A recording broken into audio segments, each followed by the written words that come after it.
Сайн өрхөнд үзэгчтэй. Захимч нэвтрүүлгийн энэ удаагийн дугаар эхлэхэд бэлэн болоод байна. За өнөөдрийн дугаар дээр арх согтууруулах хундааны зохистой хэрэглээ ба шарталт илгээ хэрхэн хамгаалах вэ гэдэг сэдвээр болоод бас эрүүл мэндийн нэвтрүүлгээ бэлтгэн хүргэж байна. За тэгэхээр өнөөдрийн дугаарыг үзснээрээ та бүхэн шарталтаас сэргийлэх зөвлөмжүүдийг жорыг хүлээж авах байна. За тэгэхээр бол яг энэ миний гарт барьж байгаа энэ зүйл бол 100 мл одоо улаан дарс хүний бие махбод энэ дундаа илэг хоргоожүүлэхэд 1 цаг зарцуулдаг гэсэн. Энийг бол нэг стандарт хэмжээ гэж үздэг байх нь. За тэгвэл хэдийн стандарт хэмжээнээс хэтрээд явах юм бол хүний бие махбодод хордох шаардлагатай механизм үүсдэг талаар өнөөдрийн нэвтрүүлгээр дэлгэрэнгүй мэдээлэл бэлтгэхээр хүргэлээ. Ингээд өнөөдрийн цахим эмч нэвтрүүлгээ хүлээн авч үзнэ үү.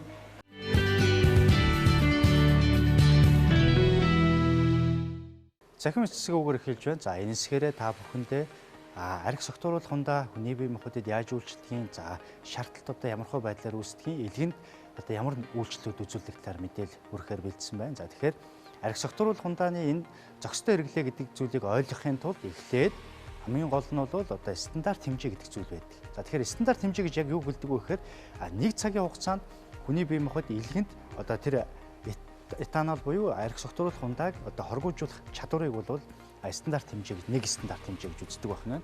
За тэгэхээр энэ дээр би та бүхэнд тайлбарыг. За тэгэхээр нэг стандарт хэмжээ гэдэг бол 100 мл-ийн агуулмжтай одоо улаан дарсыг бол нэг стандарт хэмжээ гэж үзэх нь байна. За 250 мл-ийн одоо агуулмжтай одоо шар ариг байх юм бол нэг стандарт хэмжээ гэж үзэх нь байна. 30 мл-ийн хэмжээтэй 38 градусын одоо цагаан арих байх юм бол нэг стандарт хэмжээ гэж үзэх нь. Тэгэхээр саяны нийлсэн нэг стандартыг уухад хүний бие тэн дундаа илэг 1 цагийн дараа ихэд хоргоожуулж чаддаг байх нь гэсэн. За тэгэхээр бол энэ дээрээс бол хүн хоногт хамгийн дээдл нь бол эрэгтэй хүн бол 3 стандарт буюу одоо жишээлбэл цагаан арихаар зүүрлэх юм бол 30 мл-ээр 3 хундаг. Өөрөөр хэлэх юм бол дээдл нь бол одоо 90 мл гэж ойлгож болно гэсэн. Энийг хүний бие махбодод нэг хоногт одоо хоргоожуулж чаддгаа гэсэн. За эмэгтэй хүн тэгвэл энэс харьцангуй бага байдаг. Эмэгтэй хүн бол одоо 2 хундаг 30 мл-ээр 2 хундаг буюу одоо 60 мл цагаан архийг бол эмэгтэй хүн бол бие махбодод нь хоргоожуулж чадна гэсэн. Тэгэхээр энэ стандартаас хэтэрх юм бол хүний бие махбодод хортой нөлөөлөлт үзүүлж идэг гэсэн. За тэгэхээр энэ дээр би та бүхэндээ тайлбарж үзүүлье.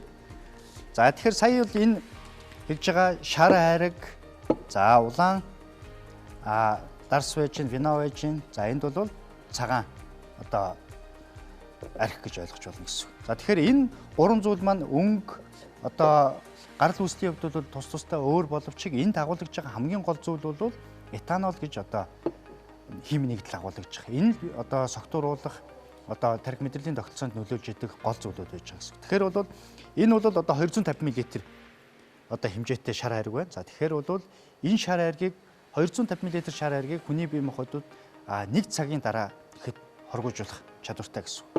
За тэгэхээр бол улаан виног бол бас мөн 1 цагийн дараа. За энэ бол 100 мл-ийн агуулмжтай байгаа. Энэ бол 30 мл-ийн агуулмжтай одоо цагаан архийг бол бас 1 цагийн дараа гэсэн. За тэгэхээр бол эрэгтэй хүн бол жишээлбэл дээдл нь өдөрт энэ нэг стандарт дахиад нэг стандарт гэж тооцох юм бол дээдл нь 3 стандартыг одоо эрэгтэй хүний бие махбод бол хоргоожуулах чадвартай байх нь байна. Эмэгтэй хүнийх бол жишээлбэл 100 мл-ээр 2 хундаг одоо улаан виног хоргоожуулах чадвартай байх нэ гэсэн. За тэгвэл энэ этанол агуулсан арх согтууруулах хундааны төрлийн зүйлийг хүний бие махбод хэрэглээ. Энэ үед ямар процесс үүсдэг вэ? Талаар согтолт яаж явагддаг талаар та бүхэн тайлбарж өгье. За мэдээж архиа уулаа. За уулаа гэж бодоход бол мэдээж шууд ходоодонд орж идэг. За тэгэхээр бол арх уух за 100 мл одоо жишээлбэл цагаан арх уулаа гэж тооцоолъё. Тэнгүүд ходоодонд тэр 100 мл-ийн маань 20% нь шууд чимэгдчихэд. 20% нь шууд чимэгдчихэд гэсэн. Шууд чимэгдэхээр яадаг вэ гэхээр шууд тархинд очиж одоо согтолтын механизмыг үүсгэж чинь гэсэн. За тэгэхээр бол энэ согтолтын механизм уулаа нэг 5-аас 10 минутын дараа гэхэд хүн тодорхой хэмжээний одоо арх согтууруулах хундаа хэрэглэсэн эхний шинжүүд илэрч идэг. Тодорхой хэмжээний одоо цусны суцууд өргөсч идэг, үнтэй холбоотой согтох одоо энэ эхний зүйлүүд бол ерөөсөө 5-аас 10 минутын дараа үйлчлэх нь ходоодонд маш хурдтайгаар шимэгдэжээдэг. Нийт уусны чинь 20% нь ходоодонд шимэгдэжээдэг байна. За тэгвэл энэний дараагаар бол үлдсэн 80% нь нарийн гидсэн шимэгдэж байгаа. 1 2 3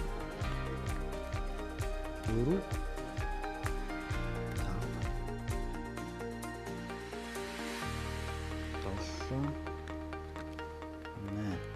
За тэгэхээр энэ нарийн гидсэн чимэгдсэн зүйл хаашаа ордог вэ гэхээр нарийн гидсээрээ дамжаад цусанд ороод илгэнд очиж байдаг. За тэгэхээр илгэнд очиход бол одоо архины одоо согтруулах хундаа этанолын одоо хоргоожих процесс илгэн дотор явагдаж байна гэсэн үг.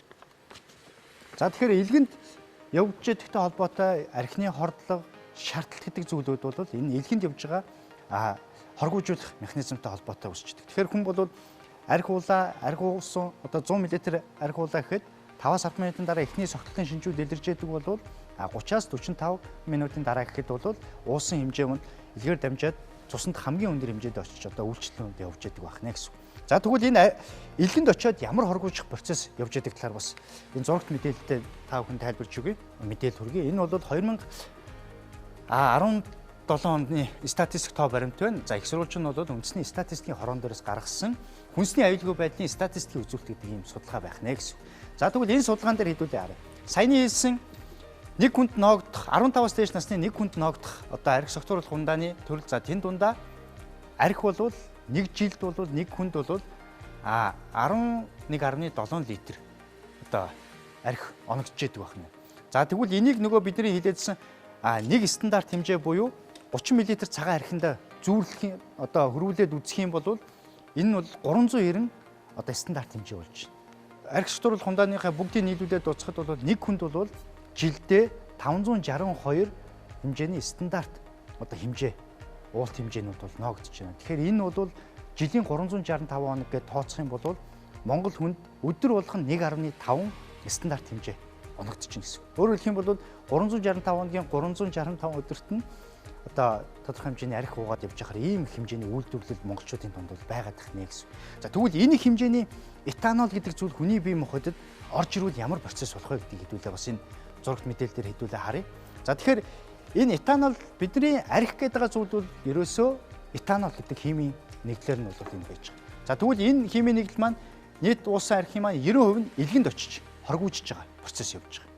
За тэгвэл этанолыг одоо задлах процесс явж байгаа хамгийн гол нэгдэл нь бол алкогол дегидрогеназа гэдэг фермент байж байгаа. За тэгэхээр энэ фермент бол маш сонирхолтой байдаг. Тэгэхээр энэний нэг зүйл нь болохоор Аз хүмүүст Европ хүмүүсийг харьцуулах юм бол энэ ферментийн нийлэгжил 2 дахин бага байж байгаа гэдэг ийм судалгаа байж байгаа. Архинд одоо монголчуудын хувьд бол харьцуулах юм бол 2 дахин илүү хордно гэсэн үг. За тэгвэл энэ хордлтыг яаж үүсгдэг вэ гэдэг зүйл нь болохоор энэ ферментийн нөлөөгөөр ацет альдегид гэдэг ийм завсрын хорт нэгдлүүд бол үүсч идэг. Хүний бие махбод тэн дундаа илгэнд үүсч идэг. За тэгэхээр энэ хорт нэгдэл маань сайн хоргоож чадахгүй хорт нэгдлүүд ихээ хэмжээтэйгээр үүсдэг болохоор архины хордлт буюу бидний энгийн хэллэгээр хэлж зарснаар бол шартлт гэдэг зүйл бол үүсч идэг байх нэ. За тэгэхээр бол энэ ацет альдегид гэдэг зүйл маань хүний бие махбодод за тэн дундаа цусаар дамжаад тархинд очихоор шартлтын ихний механизмуудыг үүсгэж идэг. Толгоо өвдөх, дотор муухай оргих, за бөөлжүүлэх, суулгуулах, за дээрэс нь олон төрлийн одоо сөрөг сэтгэл хөдлөл, сөрөг бодлууд үүсч идэг зүйлүүд нь энэ ацет альдегид гэж одоо цооны хүчил энэ зүйлүүд маань үүснээрээ маш их хордлогын шинжүүд үүсдэг. Энийг бол бид нэр одоо шартлт гэж нэрлэж яадаг байна гэсэн. За тэгэхээр бол шартлтаас бид нар бие махбодыг хамгаалахын тулд бол илгээ маш сайн хамгаалж явах хэрэгтэй байх нь байна. За тэгвэл бид нар этилений спирт за тэндээ этанолоор бие махбодыг ингэж хордуулаад авах юм бол бидний бие махбодод илгэнд ямар өөрчлөлтүүд талаар бид нар бас сурвалжлага мэдээлэл бэлдсэн байгаа. Ингээд сурвалжлагыг үргэлжлүүлэн хүлээн авч үзнэ үү.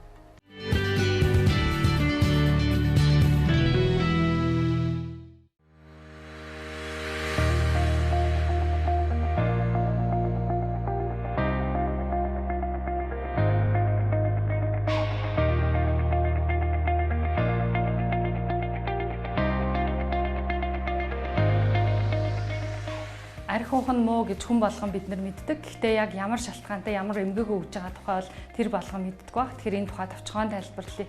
Ер нь бол арх ууснаар хүний бие махбодод ялангуяа элэг, за зүрх болон бусад мэдрэлийн эргэтэн тогтолцоо гэх мэтлэн олон эргэтэн тогтолцоонд бол өөрчлөлт гардаг байгаа.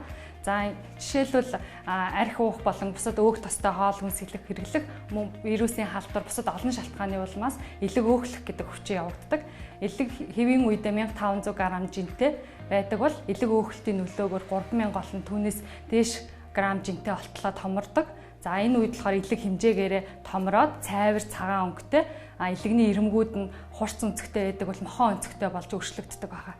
За үүний дараагаар сорвжилт өөрчлөлт явагдана. Өөрөөр хэлэх юм бол үргэлжлүүлээд тухайн архийг хэтрүүлэн хэрэглээд байгаад байсан тохиолдолд элгийн сорвжилт өөрчлөлт явагддаг. Элэг хэвийн үедээ бол ямар нэгэн сорвжилт ургалт байхгүй өөрөө өөрийгөө нөхөн төлжүүлж чаддаг эрхтэн боловч их хэмжээгээр хэрэглээд эхлэнгүүт элэг байнга гэмтээд түүнийхээ нөлөөгөөр сорвжилт өөрчлөлт явагддаг. За үүнийг бид нар бол элэгний цирроз буюу элэг хатуурх өвчин гэдэг монголчууд маш сайн мэддэг. За одоо жишээ нь энэ бичил бэлтгэл байгаа. За энэ маань болохоор дандаа манай сургуулийн эмгэх зүйл судлалын тэнхимийн сургалтанд хэрэглэгддэг бэлтгэлүүд байгаамаа. За энэ зураг энийг харах юм бол элэг байгаа. Тал хэсэгчлэн тайрсан элэгний маркер бэлтгэл. За элэгний цирроз буюу элэг хатуурх өвчний үед хэвийн үедээ байсан элэг маань уул нь бол томорсон байсан те элэг өөхлөх өвчний үед гэтэл улам бүр хэмжээгээр жижигэрч эхэлдэг. Жижигрээд занглаад үтцтэй болно. За ингээ гадна талаас нь харах юм бол ийм жижиг янз бүрийн хэмжээний занглаа харагдаж байгаа. Энэ нь бол сорвцсан хэсгүүд нь хонхоогоод эрүүл хөвлөсөн хэсгүүд нь ингэж овоож үлдчихэж байгаа учраас занглаад үтцтэй харагддаг байна.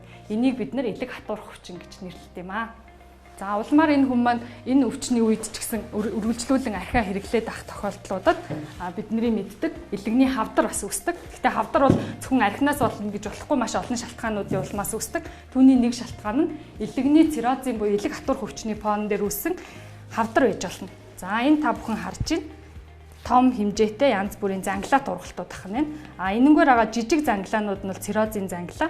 Улам цаашид аймжирсаар агаад ийм том хэмжээний занглаад бүтц үүсдэг байна. Энэ нь бол хавдарч хилжиж байгааг хэлдэг байгаамаа. Эрэгтэй хүн бол арай даах илүү чадвартай гэдэг тий алкогол дегидратаза-пермид их ялгаруулж байгаа нь бол архи уух ёстой гэсэн үг биш. Ер нь бол мөн адилхан элгэнд сая ярьсан тий сорвжилт, өөрчлөлт, өөхчлөлт за тэгээд цаашдаа элэгний хавдар үүсэх эрсдэл хүн болгонд байдаг.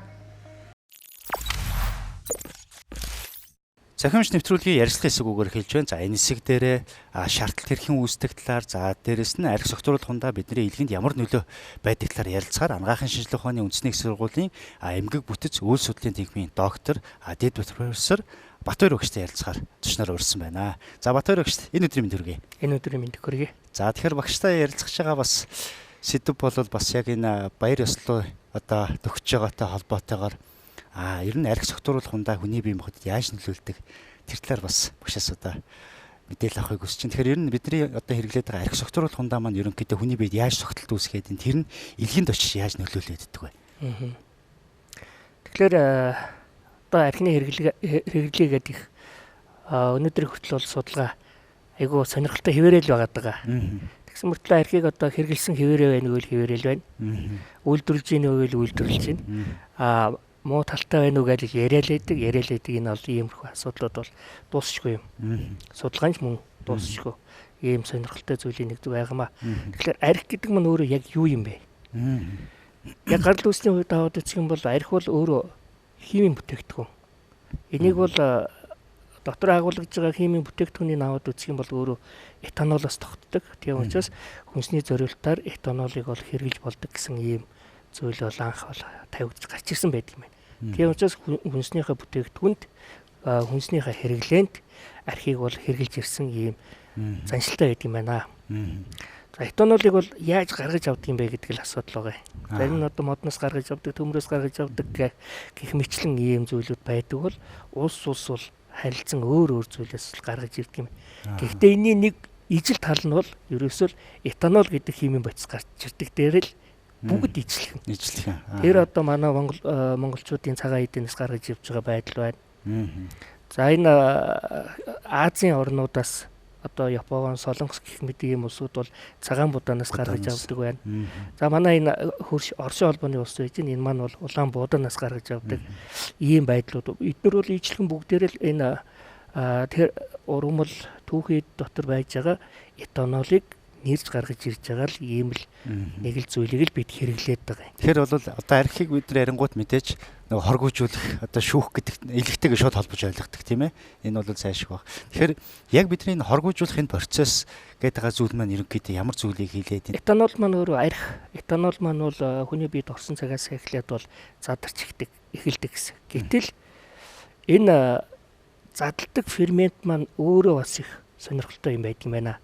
Ялангуяа судалгаанаас аваад үзэх юм бол Европчуудаас Азийнх нь ялангуяа монголчууд бол тэр задлах ферментийн хувьд идэвхжлийг аваад үзэх юм бол 2 дахин бага байдаг гэсэн судалгаа бол байдаг юм байна. За дээрэс нь монголчуудын маань эмэгтэйчүүдийн тэр архины задлах фермент маань эрэгтэйчүүдээс дахиад 50% идэвхжлэгөө бага байх жишээтэй юм байдаг юм байна. Тийм учраас ихэнхдээ эмэгтэйчүүд маань тэр арх дарсыг хэтрүүлэн хэрэглэсэн тохиолдолд бол тааламжгүй төгсгөлөөр бол төгсдөг ийм байдал практикт бол их өргөн ажиглагддаг байх. За тэгэхээр бол монголчууд бид нар бол одоо хой төрш орсуудтайгаа адилтгаж одоо этанолыг задлах, хоргоожуулах чадвар бол бас 2 дахин бага байна гэдэг ерөнхий агуулмжууд ойлгох байх нь тийм. Бид нар бол нэг тийш нөгөө орсууд бол ингээл одоо Улаанбаатараас нэрсэн водкагаа уугаад байдаг. Монголчуудын хувьд тэгвэл уламжлалтай одоо жишээлбэл энэ эдэн хундатайгаа холбоотой энэ фермент нэр нь яаж холбогддог юм бол? Тэгэхээр энэ төрлийн судалгааг бүр наривчилж орчин үеийн судалгаатай холбож шинжилгээгүй ч гэсэн манай дээр үед бол судлаачид эрдэмтэд ер нь мэрэгдүүд бол судалж исэн байсан байна. Тэр битгэл ялангуяа бүр ард иргэд маань уламжлалынхаа байдлаас хамааруулж бол хүнснийхээ хэрэглээнд этанолыг бол хэрэгжилж исэн байна. Жишээлбэл одоо монголчуудын хувьд бол тэр нэрмэл архи гэдэг байж байгаа шүү дээ. Нэрмэл архи бол хизээч одооны хэрэглээд байгаа тэр 40% юм уу эсвэл 60-70%-ны этанолыг бол агуулдаггүй юм байна. Азаас аваад үзэх юм бол солонгос их гэдэг аваад үзэх юм бол энэ маань бол үндсэндээ нэг 12 градус юм уу эсвэл 25%-ных байдаг юм уу гэх мэтлэн янз бүрийн ямарч л байсан их маш бага байдагтай холбоотой байдаг. Энэ маань хүнийх нь өөрийнх нь тэр этанолыг задлах чадвартай шууд холбоотойгоор энэ зүйлээ бол уламжлал болгож хэрэгжилж ирсэн байх нь. Тэгэхээр манай өвгд бол нэлээ судалгаа хийдэг байж. Харин тэгэхээр тэр нь яг бидний нөгөө бие махбодтой таарсан байдлаар нөгөө өстой одоо хүртэн гэдгээр нь тийм ээ. Яг өөр одоо нөгөө хэтрүүлэн хэрэглэхээс илүүтэйгээр яг бие махбодтой тохируулж хэрэгжилж ирсэн уламжлал байгаад байна шүү дээ тийм ээ. Тийм бол таарч байгаа. Тэгэхээр одоо бид нар жишээлбэл за тэгвэл уламжлалаасаа нэлээд жоохон холдчихлоо. Бидний бие махбодыг одоо нэлээх одоо өндөр ачаал өгдөг Улаанбаатарын спиртийг хэрэгжилж байна. За тэнгүүл биднэрт бие махбодлоос одоо илгэн дээр одоо жишээлбэл ямар бүтцийн өөрчлөлтүүд юу гарч ирэх вэ? Энэ бүтээгдэхүүний сонгомл гэмтэх хэрэгт нь бол ерөөсөө элэг зүрх хоёр л байдаг. Тийм учраас энэ төрлийн бодисыг удаан хугацаагаар үргэлжлүүлэн хэрэглэсэн тохиолдолд зүрх элэг хоёр л гэмтчихэд ийм зүйл юм байна. Ялангуяа хүний биед орсон цагаас эхлээд цусаар эргэлдэж илгэнд очиж шүүгдэж явдаг. Илгэнд очиж задарч яадаг. Тийм учраас энэ бүтээгдэхүүний задарлын бүтээгдэхүүн болсон. Ялангуяа алкоголь дегидрогеназа гэдэг фермент байдаг. Энэ маань анхдагч байдлаар энэ архийг задлснаар энэний завсрын бүтээгдэхүүн бий болж гарч ирдэг. Алкоголь дегидрогеназа ферментийн нөлөөгөөр юу үүсэж ийнө гэхээр ацет альдегид гэдэг завсрын маш хортой хүчил үүсч гарч ирж байдаг. Энэ хүчил маань л ерөөсөө хүний бие эргэтэн тогтолцоог бүгдийг гэмтээж байгаа. Тэрнээс биш этанол маань өөрөө бас гэмтээгээд байгаа асуудал бол биш. Буюу арх маань шууд гэмтээгээд байгаа биш. Түүний задарлын бүтээгдэхүүн болох энэ хүчил маань хүний биед хуримтлагдсанаар элэг зүрх төмөдрлийн тогтолцоог бол шууд гэмтээгээд яваад идэг ийм зүйл байгаа. Тийм учраас этанолыг анх хэрэглэхдээ бол хөөлийн байдалд оруулах гэж хэрэгжилж ирсэн байна. Бага хэмжээгээр хэрэглэсэн тохиолдолд хүмүүс маань хөөрдөг, баясдаг, тайвширлыг олдог ч гэдэг юм уу, эсвэл цусны эргэлт маань хурцдаг, зүрх маань хурдан цохилдог энэ байдлаасаа болж дулаацдаг, тийм тайвширдаг энэ байдлуудыг ашиглаж бол хэрэгжилж сүүлдээ бол хэтрүүлэн хэрэглэх ийм байдал руу шилжиж орсон байдаг. Тэгэхээр хүний гол нөлөө үзүүлэх хэрэгтэн бол ерөөсөө л элэг. Тийм учраас элэгний эсүүд нь бол гэмтэж энд бол холбогчдээр солигдоод холбогчд маань цаашаа үргэлжлэсээр байгаад элэгний хатуурал маань цаашаа удаа үргэлжлэх юм бол энэ мэдээж элэгний хавдар руу шилжих юм боломжит нөхцлүүд бий болж гарч идэг. Тэгэхээр ерөөсөө л шууд утгаар нь аваад үзэх юм бол архины хэрэглээ гэдэг бол архи маань өөрөө хавдрыг үүсгэх хүчин зүйлийн нэг болох боломжтой байдаг. За тэгэхээр бол бас манай үзэгчдэд бас маш их сонирхолтой мэдээлэл хүргэсэн одоо профессор Батбаяр багшд талархлаа. За ингээд таны ажил хөдөлмөрт өндөр амжилт хүсье. За баярлалаа. За ингээд ярилцлагын хэсгээрээ үзэгчд маань бас нэлээх ойлгож авсан байх. За монголчууд бид нар уламжлалт эдийн ундаага хэрэглэх юм бол бидний бие махбодод илүү зохицолтой, дасалтай байх ийм боломжтой байна. Ингээд ярилцлагын хэсэг бол үгээр өндөрлж байна. Нэвтрүүлгээ үргэлжлүүлэн үл авч үзсэн үү?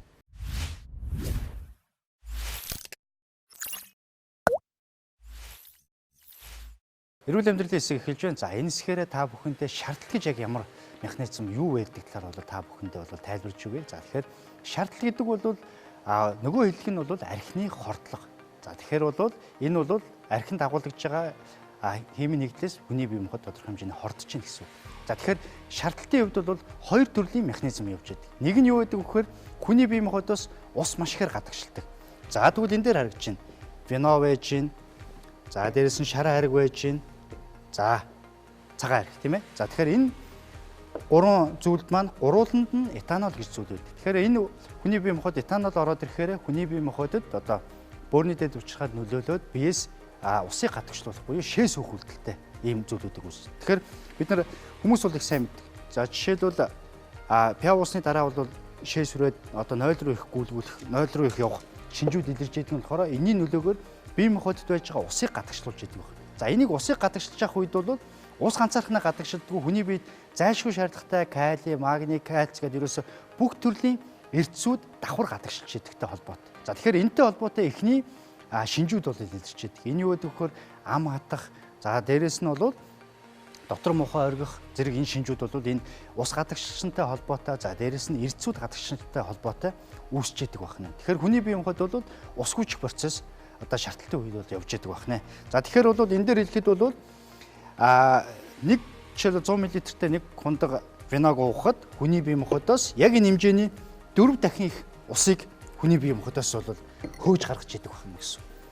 За тэгэхээр бол бидний эхний гаргалгаа юу байх вэ гэхээр мэдээж арх согтур бол хундаа хэрглэж байгаа тохиолдолд бол шингэнийг маш сайн нөхчих гэдэг эхний гол зүйлүүд байж байгаа. Тэгэхдээ энэ шингэнийг ганцхан усаар нөхдөггүй нөгөө алдж байгаа эрдэсүүдийг бол зайлшгүй нөхчих ёстой. За тэрний талаар бас та бүхэнд мэдээлэл хүргэнэ. За дараагийн нэг зүйл бол ус гадагшлагаас гадна хордож байгаа. Энэ дундаа илгэнд тэр нөгөө хэлжсэн ацет альдгид гэж буюу одоо хүчлэг ийм зүйлүүд үүсэж байгаа. Энэ нь цуснд орж ирэхээр хордлтыг үүсгэж байгаа. За энэ яадаг вэхээр бидний нөгөө цусаар дамжаад ирэхээр тархинд очихороод тархийг хавгнуулдаг. Ингэснээр бол толгоо өвдөх, дотор муухай харгах, бөөлжүүлэх, суулгуулах гэдэг энэ бүх шинжүүд бол энэ ацет альдгид гэдэг зүйл цуснд ороод хүний бие махбодод дарахснаасаа бол үүсч идэг байна. За ингэсэнтэй холбоотой нэгт бол бие махбод бол хүчилшилт гэдэг орчин үүсч идэг. За энэ бол дараагийн нэг гол зүйл байж идэг байна. За дээрэс нь энэ дээр нэг сонир зүйл байдаг. За жишээлбэл этилений спирт, за одоо энэ этанол агуулсан архийг жишээлбэл оранжийн төрлийн зүйлтэй хавсарч хэрэглэх юм бол хордолт улам их нэмэгдэж явдаг.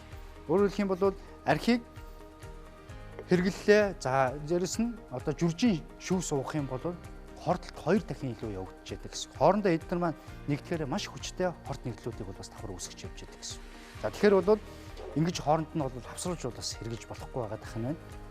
За тэгэхээр нэгт бол ус хүчилчээд байна. Хоёрт бол бие махбод хүчилшээд хордоод яваад байна. Тэгэхээр энэ зүйл бол нэгт бол хордож байгаа энэ зүйл дээр бол бид нэр илгээ хамгаалах, за тэр хүчилшил орчныг бол бид нар бие махбодоос өөрчилж өгөх хамгийн гол шаардлагатай гэсэн.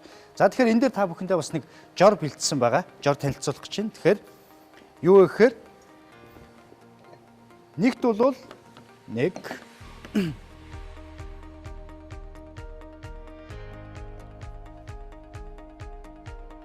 бие махбод бол усаа нөхөх хэрэгтэй. Одоо шаардлагатаас сэргийлэхийн тулд бол усаа нөхөх хэрэгтэй. За тэгэхээр бол их хэмжээний усыг бол тодорхой хэмжээний нэгийг харьцан 4 гэдэг энэ зарчмаар усыг бол ууж явах нэ гэсэн.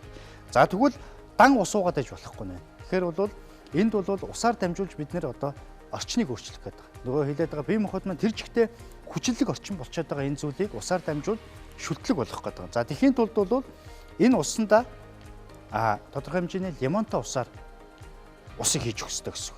За лимон гэрийн нөхцөлтөө яаж бэлдэж болно? Тэгэхээр бол энэ лимонтой ус маань өөрөө энэ орчныг бол маш сайн өөрчилж өгдөг болохоор бодис солилцооны өөрчлөлтүүдийг засч өгнө гэсэн. За тэгвэл юм хийх нь. За дараагийн нэг зүйл бол ийм цагаан гааг бол бас хэрэглэхийг зөвлөдөг. За цагаан гаа нунтаглаад энэ дотроо хийгээд хэрэглэн гэсэн. За дараагийн нэг зүйл бол сахарыг энэ дээр нэмж өгөхийг бол зөвлөдөг. Тэгээ яагаад сахарыг нэмж өгөхийг зөвлөдөг вэ гэхээр энэ этанол гэдэг зүйлийн нөлөөгөөр арх согтууруулах хундааны зүйлийн нөлөөгөөр хүний биед цуснд бол сахарын хэмжээ буурсан байж дээ. Тэгэхээр бол нөгөө ядрах, тамирдах, одоо ажлын ачаал бүтээмж буурах гэдэг нь болохоор цусндх сахарын хэмжээг маш бууруулад өгсөн байдаг болохоор хамгийн ихний хурдан шимэгддэг байдлаар нь сахартай ус, лимонтой, сахартай, цагаан гаатай ус уух юм бол шартлт одоо буурах эхний одоо шинжүүд одоо эхний одоо хамгийн энгийн жор та бүхэндээ энэ байдлаар тайлбарж өгч байна. За тэгэхээр бол энэ зүйлүүдийг тэгвэл хизээ хэрэглэх вэ гэдэг асуулт гарна. За тэгэхээр энэ зүйлүүдийг мэдээж яг шаардлагатай гэдэг юм арх согтуулах хундаа хэрэглэсний маргааш нь хэрэглэнэхээс илүүгээр өмнөх өдрүүдэд нь уухаас өмнөх ууж явах үедээ хэрвээ энэ жоруудыг бас давхар хэрэглэх юм бол тэр одоо шартлалтын механизм арай саармагчих энэ зүйлүүд бол үүсч яадаг байна. За дараагийн нэг зүйл бол хийж үсэн усуудыг бас ууж болдог. За хийж үсэн усууд бол нөгөө бикарбонат буюу хийжүүлж өгдөг гэдэг утгаараа дээрэс нь эрдэсчүүлсэн байдаг гэдэг утгаараа нөгөө алдаад байгаа эрдэсүүдийг маш сайн нөхөж өгдөг. За хэрвээ хийж үсэн ус байхгүй байх юм бол энэ усан дээрээ бас мөн жамц давс юм уу далайн давсыг нэмээд нэг халдварыг нэмээд уух юм бол нөгөө эрдэсүүдээ нөхөж чадах ийм боломжтой байна. Тэгэхээр бол хийж үсэн усаа маш сайн уух нь байна. За саяны хэлээд байгаа лимонтой, сахартай, цагаан гаатай за дээрэс нь хэрвээ үсэх юм бол далайн давс, жамц давсыг нэмээд ингэж уух юм бол одоо яг шартлтыг одоо энэ усгүйжих процесс энэ шартлын шинжүүдийг бууруулах эхний одоо жорууд байх нэ гэсэн. За тэгэхээр энэ бие махбодод хордчод байгаа зүйл дээр бол тэгвэл дараагийн нэг зүйл бол илгээ хамгаална гэдэг бол хамгийн чухал асуудал байдаг. За тэгэхээр бол энэ хүнсний бүтээгдэхүүн элэг хамгаалах зүйлүүдийг арх согтууруулах хундаага хэрэглэхээс өмнө энэ зүйлүүдийг хэрэглэснээрээ яг энэ шартлалтын механизмуудыг бол бууруулж өгч идэг ганц онцлог бол юм байна. Тэгэхээр бол шартлалтын дараа хэрэглэнэхээс илүү арх согтууруулах хундаа хэрэглэхээс өмнө саний хилээд байгаа зүйлүүдийг хэрэглэх нь чухал байдаг. За ингээд та бүхэндээ ургамлын гаралтай зүйлүүдээр одоо илгээ яаж хамгаалах талаар бол дараагийн хэсгээр мэдээлэхээр бэлдсэн байгаа. Ингээд нэвтрүүлгээ үргэлжлүүлэн үл авч үзнэ үү.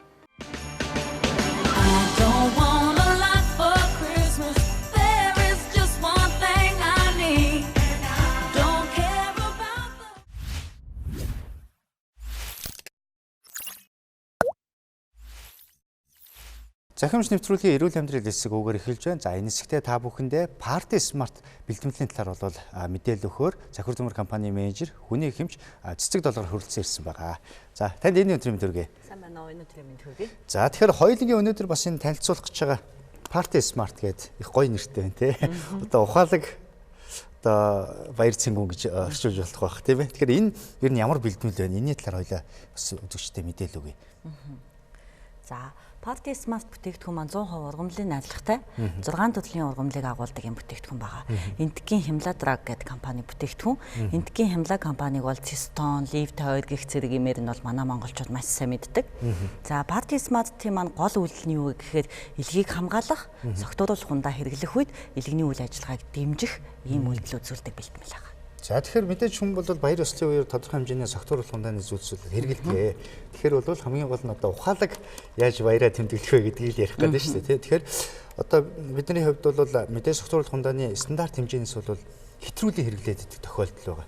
За энэ үед бол нөгөө бие махбод бол хордох буюу шаардах механизмууд яваад байгаа шүү дээ. Тэгэхээр энэс одоо энийг жишээлбэл яаж урьдчилан сэргийлдэг. Ер нь энэ шаардталтанд одоо хэр одоо үр дүнтэй бэлтгэл байна.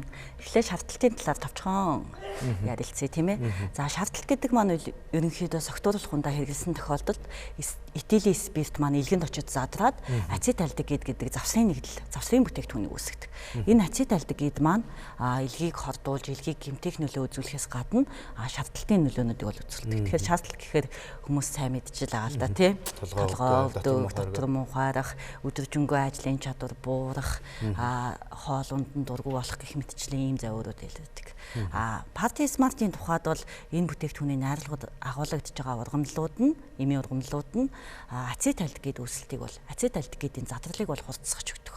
Тэгэхээр шаардах механизмыг бол багасгадаг гэсэн үг. Шаардлагыг багасгадаг. Тэгэхээр бид нар тэгдэг шүү дээ. Одоо жишээлбэл хүмүүс бантан хийгээд өг, шар тайлыг бантан хийгээд өг энэ төр гээд. Тэгэхээр уусны дараа нэгэнт одоо шарталтын механизм үүссэн үед одоо жишээлбэл бантлан хийж уух гэх юм уу одоо энэ хүнсийг бүтээгдэхүүнийг хэрэглэх нь зөв юм уу? Эсвэл бол баяр ёслол арга хэмжээнд орохоос өмнө одоо энийг хэрэглэх нь зөв юм уу? За шартлт гэдэг бол шартлт явагдана гэдэг бол нэгэн төл илэг гэмтэх процесс эхэлсэн гэсэн үг байна.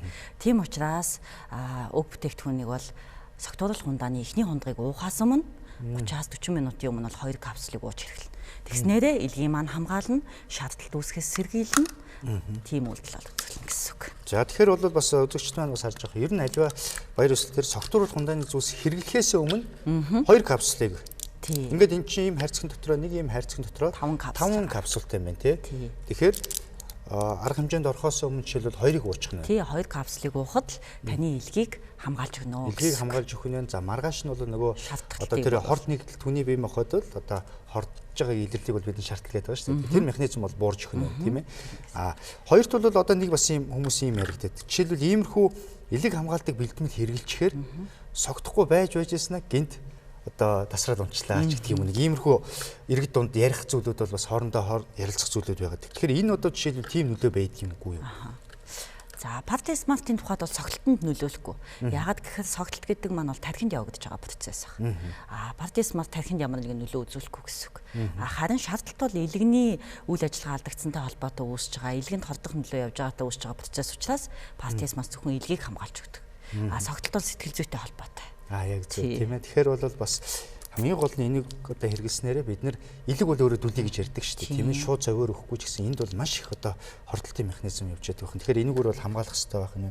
Хоёрт бас нэг иймэрхүү хүмүүс байдаг шүү дээ. Нөгөө арх согтууруулах хундааны зүйлсүүд хэрэглэнгүүт л минчитлээ улаагаад одоо харшлын шинжүүд өгөөл ирдэг. Энэ ер нь зүйлүүдэд бас энийг хэрэглэх нь зөв үү? Эсвэл зохицохгүй юу жишээлбэл. За үүнээс өмнө бас нэг спиртийн задралын механизмд оролцдог 2 төрлийн ферментийг тайлбарлах шаардлагатай. Тэгэхээр спиртийн задралд бол алкохол дегидрогеназа, ацетил альдегид дегидрогеназа гэсэн 2 төрлийн фермент оролцдог. Алкохол дегидрогеназа нь спиртээс түрүүний нөгөө миний яриад байсан ацетальдегид буюу завсрын нэгдэл үүсгэж өгдөг. Альдегид дегидрогеназа нь тухайн завсрын нэгдэл буюу ацетальдегидийг задлж өгдөг фермент. Тэгэхээр уг 2 ферментийн ялангуяа альдегид дегидрогеназагийн дутагдaltaй хүмүүс бол архин цогтууруулах хөөцлийн бүтээгдэхүүнийг маш бага хэмжээгээр хэрэглэсэн ч гэсэндээ уулаа, хөлрөх, зүрх дэлсэх гэх мэтчлийн шинжүүд бол тод илэрдэг. Тийм хүмүүст бол ялангуяа парти смартыг хэрэглэх нь бол маш зөв. Тэгэхээр уг парти смарт даавлагдж байгаа ургамлын бодисууд маань тэр 2 ферментийн идэвхжлийг нэмээд өгдөг гэсэн үг. Монголчуудыг ярьдаг шүү дээ. Арх задалдаг фермент багтаа ингэнлээ, идэвх нь муутай ингэнлээ гэж ярьдаг. Саяны 2 ферментийн идэх багтаа тохиолдолд шартлт илүү их явагдана. Дахиад нөгөө ууж ах явцад согтууруулах хундаа хэрэглэх үед бол улаах, захтнах гэсэн шинжүүд бол илэрх боломжтой.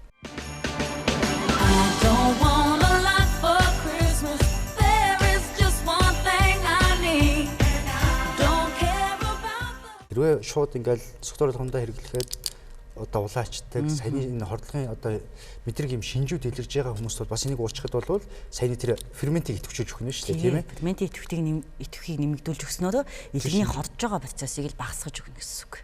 Тэгэхээр тэр шинжүүд ч гэсэндээ буудах боломжтой. Тэгэхээр одоо ингээд хоёулаа жишээлбэл одоо илэг хамгаалах одоо шаардлагатаа сурсан сэргийлэх одоо энэ зүйлүүд гээл яриад байна. Тэгэхээр энэ бэлтгэл маань яг энэ ярьж байгаа зүйлүүдээр ер нь хэр судлагдсан байдаг юм бол одоо олон улсад ч тэр гэдэг юм уу ер нь Монголд бас ч гэдэг юм уу ер нь хэр судлагдсан байдгийг гарал үүслийн хувьд ч гэдэг юм уу.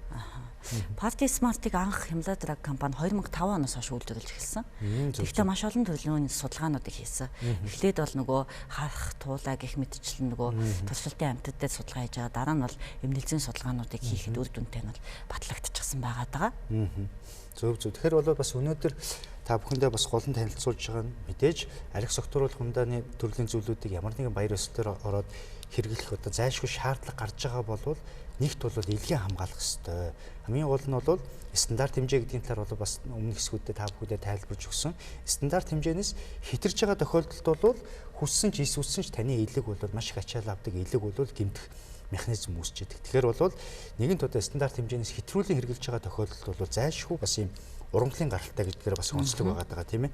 Тэгэхээр энэ зүйлүүдийг бас хэрэглээсээ ингэснээрээ та бас илгээ хамгаалах нь за маргааш нь бол бас баяр ёслолын дараа бол одоо шаардах механизм буюу бие махбодд одоо хордлогын механизмудаас сэргийлснээрээ бас ажлын бүтээмж гэсэн сайжрах бас ийм одоо талтай байх нь байна. За тэгэхээр бол бас өнөөдөр одоо ухаалаг баяр сэнгүүнийг яаж хийх вэ гэдэг талаар бас шинжилгээ ухаантай холбоод бас мэдээлэл өгсөн одоо засаг доллар хэмжээт бас баярлалаа. Тэгэхээр энэ бэлэнтүүдийг одоо жишээлбэл хүн авах юм бол хаагуур ер нь худалдаалагдж ядг юм бол ерөнхийдөө бүхий л эмийн сангаар худалдаалагдж байгаа. Агар фарм, Монос, Аз, Хүрмэн гэдэг бүх эмийн сангуудаар худалдаалагдаж өгч байгаа. Дурын газраас аваад авах боломжтой. Энэ одоо бэлтгэл маань эмчийн жороор олгогддог төрөлтөд орж ийн үү, жоргоо олгогддог төрөлтөд орж явж байна уу? Жоргоо олгогддог эмийн бэлтгэл байгаа. Ерөнхийдөө дотроо 6 төрлийн эмийн ургамал агуулсан л бүтээгдэхүүн. Тэгэхээр нөгөө гаж нөлөө гэдэг зүйл байхгүй. Эмчийн жорыг заавал шаардахгүй. Нүүрсэн эмнээс татгалзах цаг нь нэджээ гэж ойлгож болно. Зөв. За тэгэхээр өнөөдөр бас та бүхэн маань хэрвээ одоо баяр ёслолд орох юм бол энэ Party Smart-аас уухаас баяр ёслолын арга хэмжээнд орохоос өмнө 2 капсулыг уух юм бол таны одоо илэг за дээрэс нь одоо шаардлагатай механизмаас бол урьдчилан сэргийлэх нь урамлын гаралтай бэлтгэлээр та бүхэн бас илгээ хамгаалаарай. Тэгээд илүү ухаалаг одоо баяр ёслолын цэнгүүнд оролцоорой гэж өсгөн. За тэгээ өнөөдөр мэдээлэл өгсөн танд баярлалаа. Баярлалаа. За ингээд Tsahim нэвтрүүлгийн эрүүл амьдралын хэсэг үгээр өндөрлж байна. Нэвтрүүлгийнхаа дараагийн хэсгийг үргэлжлүүлэн хүлээн авч үзсэн үү?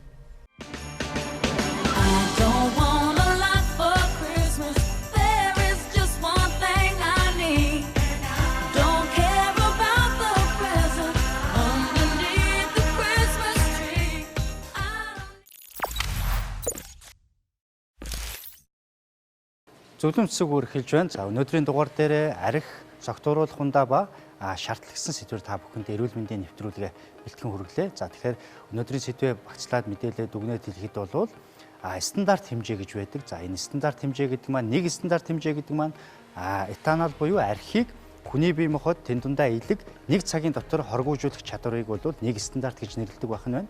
За тэгэхээр нэг стандарт нь бол 30 мл хэмжээтэй цагаан архийг нэг стандарт гэдэг байх нь байна. 250 мл-тэй шар аргийг нэг стандарт гэж нэрлэдэг байх нь байна. 100 мл-тэй улаан дарсыг бол нэг стандарт гэж нэрлэдэг байх нэ. За тэгэхээр бол эрэгтэй хүнд бол өдөрт бол хамгийн дээдл нь 3 стандарт буюу 90 цагаан архиар зөвлөх юм бол 90 мл цагаан архийг хүний бие махбод хоргоож чадвартай гэсэн.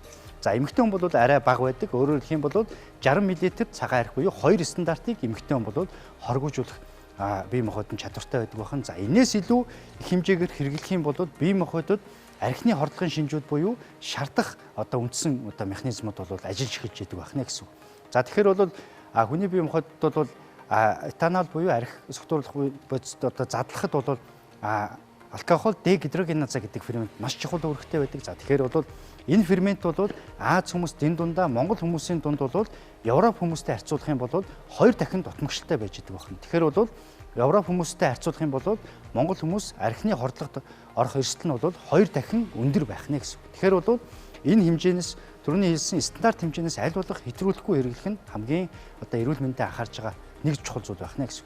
За тэгвэл хүний бие махбодод бол шаардлагатууд үүсчээдэг. За шаардлагатууд бол хүний бие махбодоос усыг маш их хэмжээтэй гадагшлуулж яадаг утгаараа бие махбод бол маш хэмжээний ус авч явах ёстой. За дээрэс нь энэ усаа эрдэстэй усаар авч явах ёстой. Өнөөдрийн танилцуулсан лимонтой, сахартай, цагаан гаатай, за дээрэс нь далайн давс оруулсан энэ одоо жорыг арх согтууруулах хундаа хэрэглэсэн үедээ хэмжээтэйгээр ууж явах юм бол энэ шаардлагатай механизмыг бол бууруулж өгч яадаг байх нь. За дараагийн нэг зүйл бол илгээ хамгаалах бол хамгийн чухал зүйл байх нь. Энийг бол арх согтууруулах хундаа хэрэглэхээс өмнө өнөөдөр та бүхэн танилцуулсан ургамлын гаралтай илэг хамгаалах бэлтгэлүүдийг арх согтууруулах хундаа хэрэглэхээс өмнө хэрэглэх юм бол шаардлагыг бууруулж өгч яадаг ийм бас механизм бол ажиллаж яадаг байх нь. За ингээд арх согтууруулах хундааны зүйлийг хэрэглэхдээ зохистой хэрэглэх нь бол хамгийн чухал юм байгаа юм шүү. Ингээд өнөөдрийн эрүүл мэндийн нэвтрүүлгээ үгээр өндөрлж байна.